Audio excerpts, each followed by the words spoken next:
ICE isn't just contributing to the chaos that you're seeing play out in Minnesota, but they might actually be the cause of another government shutdown. Because Congress, they have until January 30th to pass a funding bill that'll keep the government open. And yesterday, after months of work, you had a group of bipartisan negotiators releasing a 1,000-page deal that would avert a shutdown. But also the funding for ICE, it could block the entire bill from passing, right? Because while the deal, it covers a wide range of things, it would essentially keep ICE funding flat at $10 billion for the rest of the fiscal year. But that funding, it also is on top of the additional $75 billion for detention and enforcement that has already been allocated to ICE in the GOP's big, beautiful bill. Now, of note here, this new bill, it would also reduce funding for enforcement and removal operations slightly by $115 million, and it would require DHS to spend $20 million on body cameras for ICE agents, as well as another $20 million for inspections and oversight for ICE detention facilities. But what you're seeing is that many Democrats have demanded that any ICE funding come with conditions to rein in and reform the agency, especially after the killing of Renee Good. And with that, just last week, you had House Minority Leader Hakeem Jeffries arguing that the killing showed that clearly there are some common sense measures that need to be put in place to hold ICE accountable and gain Democratic support for a spending bill. Already, you're seeing multiple Democrats saying they will reject this bill if there are no reforms to ICE, including Representative Ro Khanna, who called the deal a surrender to Trump's lawlessness and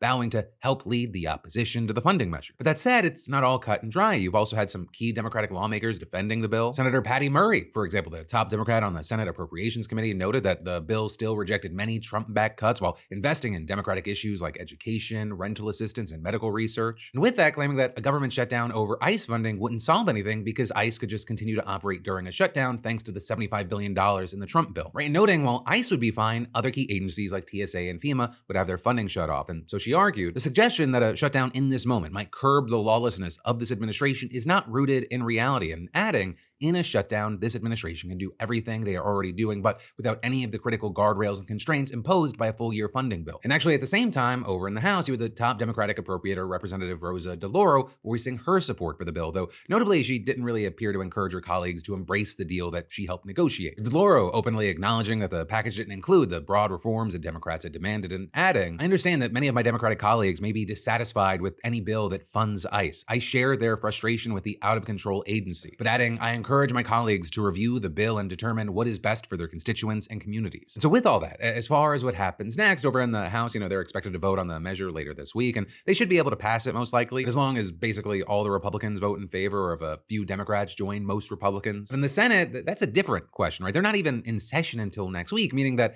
they have just mere days to avert a shutdown. And because 60 senators are needed to pass the legislation, Republicans will need Democrats to get on board. That could be hard, not only because Democrats view the bill as a blank check to fund ICE without any conditions, but also because it doesn't address the Obamacare subsidies that expired at the beginning of the year.